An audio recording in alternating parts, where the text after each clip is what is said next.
फिर खबरों की शुरुआत करते हैं। बड़ी खबर का रुख कर लेते हैं। ऑपरेशन सिंदूर में पाकिस्तान तबाह हो चुका है। एयरबेस की मरम्मत शुरू कर दी गई है। पाकिस्तान ने अब नूर खान की मरम्मत शुरू कर दी है। एयरबेस की मरम्मत जो है वो शुरू कर दी गई है। तबाही के करीब 4 महीने बाद मरम्मत का काम शुरू हुआ है। पाकिस्तानी वायुसेना का अहम ठिकाना है नूर खान एयरबेस और 10 मई को ब्रह्मोस से भारत ने इसे तबाह किया था। भारत ने ऑपरेशन सिंदूर में पाकिस्तानी फौज के जिस एयरबेस को तबाह कर दिया था उसे फिर से तैयार करने का काम शुरू कर दिया गया है। नई सैटेलाइट तस्वीरों से ये पता चल रहा है कि पाकिस्तान ने नूर खान एयरबेस की मरम्मत का काम शुरू कर दिया है। इस्लामाबाद से महज 25 किलोमीटर की दूरी पर स्थित ये एयरबेस वायुसेना का अहम ठिकाना है। भारत ने पहलगाम आतंकी हमले के बाद आतंकियों और उनके आकाओं को सबक सिखाने के लिए 10 मई को नूर खान बेस पर हमला किया था। इस दौरान परिसर में खड़े 2 खास ट्रकों को निशाना बनाया गया था। इस हमले में दोनों ट्रक और परिसर में तबाह हो गया था और ये कोई सामान्य ट्रक नहीं, ये उनका इस्तेमाल ड्रोन के कमांड एंड कंट्रोल सेंटर के रूप में किया जा रहा था, जिसे भारत की ओर से नष्ट कर दिया गया था। लेकिन ये जो तस्वीर हम आपको दिखा रहे हैं ये नूर खान एयरबेस की तस्वीर है। इन तस्वीरों के जरिए आप ये देखिए कि एयरबेस को किस तरीके से भारत के ब्रह्मोस ने तबाह किया था, लेकिन एक बार फिर से इस एयरबेस की मरम्मत का काम शुरू कर दिया गया है।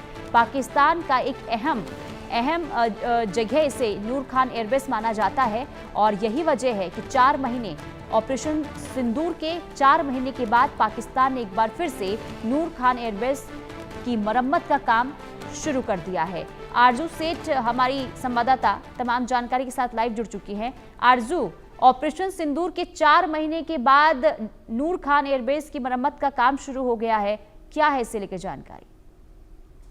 जी बिल्कुल, देखिए अगर बात करेंगे तो पाकिस्तान में काफी ज्यादा नुकसान जो है वो ऑपरेशन सिंदूर के दौरान देखने को मिला था, लेकिन खैर उनकी तरफ से एक डिनायल था जिसमें वो रह रहे थे। लेकिन कहीं ना कहीं अब जो तस्वीर निकल कर आ रही है उससे साफ नजर आता है कि कितना भारी नुकसान जो है वो पाकिस्तान को झेलना पड़ा था। अगर बात करेंगे नूर खान एयरबेस की मरम्मत जो है उसकी तस्वीरें सामने आ रही है, जिसमें उसकी मरम्मत जो है वो होती हुई नजर आ रही है। भारतीय वायुसेना ने ऑपरेशन सिंदूर के तहत 10 मई 2025 की तरफ से एक्सेप्ट नहीं किया गया, सिर्फ उनकी तरफ से ये कहा गया हल्का नुकसान हुआ है या इस तरीके से डिनायल में वो जी रहे थे। लेकिन जिस तरीके से ये सैटेलाइट इमेजेस सामने आई है उनमें साफ नजर आता है कि भारी नुकसान जो है वो नूर खान एयरबेस को पहुंचा था। इसी के साथ ही जिसको नुकसान पहुंचता है मरम्मत उसी की जाती है और जिस तरीके से मरम्मत जो है वो अब की जा रही है। मरम्मत का काम तबाही के करीब 4 महीने बाद शुरू किया गया। तो या तो ये छुपाने की कोशिश की जा रही थी और चुपके से उसको ठीक कराया जा रहा था। वहीं अगर बात करेंगे तो सैटेलाइट की तस्वीरों में पता चलता है कि पाकिस्तान इस एयरबेस पर हुए नुकसान को ठीक कराने में अब जुट गया है और नई दीवारें जो है वो बनाई जा रही है और मूल संरचना जो है इसके अनुरूप मरम्मत जो है वो की जा रही है।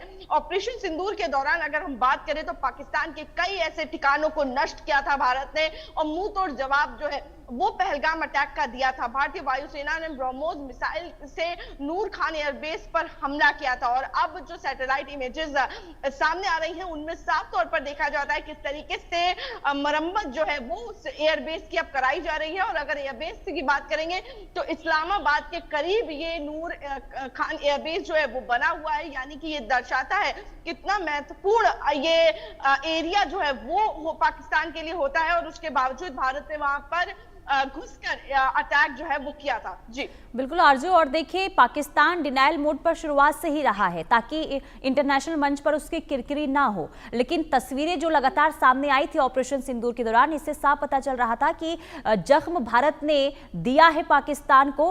क्या इसके बाद पाकिस्तान सबक लेगा? क्या पाकिस्तान बैकफुट पर अब नजर आ रहा है, खास करके आतंकियों को लेकर? जी बिल्कुल, देखिए जिस तरीके से आपने भी कहा कि पाकिस्तान को कहीं ना कहीं अपनी इमेज का बहुत ज्यादा ध्यान है और वो अपनी किरकिरी बचाने के लिए इंटरनेशनल प्लेटफॉर्म पे, क्योंकि उनको कहीं ना कहीं फंड मांगने भी जाना होता है और इसी वजह से अगर हम बात करेंगे तो कहीं ना कहीं वो भी अपने आप को टेररिज्म का विक्टिम जो है वो दिखाने की कोशिश करते हैं। लेकिन सबसे ज्यादा श्रेय जो है वो पाकिस्तान ने ही टेररिज्म को अपने यहाँ दी है, जिसके बाद जिसका असर उनके खुद के उस गांव में, शहर में देखने को मिल रहा है, जहां पर अक्सर टेररिस्ट के अटैक जो है वो होने शुरू हो गए हैं। तो साफ तौर पर अगर बात करेंगे तो कहीं ना कहीं पाकिस्तान की नस्लत से अब वाकिफ जो है वो हर कोई हो चुका है, और ये उनसे उम्मीद करना कि वो सुधर जाएंगे ये बेहद ज्यादा मुश्किल है। और इसीलिए भारत ने भी ये तय किया है कि अब कोई भी उनके साथ समझौता जो है वो भारत नहीं रखना चाहता है, और आगे भी इसी तरीके से भारत जो है, चाहे वो इंडस वाटर ट्रीटी की बात हो या फिर तमाम और जो डील्स है भारत की पाकिस्तान के साथ, उन पर स्ट्रिक्ट नजर आता है। और जो सस्पेंड किया गया था ड्यूरिंग ऑपरेशन सिंदूर, उनको कंटिन्यू रखने का फैसला इसीलिए किया गया क्योंकि पाकिस्तान ने ना ही अब तक अपनी कोई गलती मानी है। भारत ने सिर्फ हवा में बातें नहीं की, हर एक अटैक का, हर एक चीज का सबूत जो है वो भारत ने सामने रखा है, चाहे वो पहलगाम अटैक में उन टेररिस्ट का शामिल होना हो जो पाकिस्तान के जो लोग हैं, नेता हैं, उनके साथ मौजूद रहते हैं, या फिर वो सैटेलाइट जो नूर खान एयरबेस हो, या तमाम जो भारत ने नष्ट किए हैं जगहें, उनकी इमेजेस हो।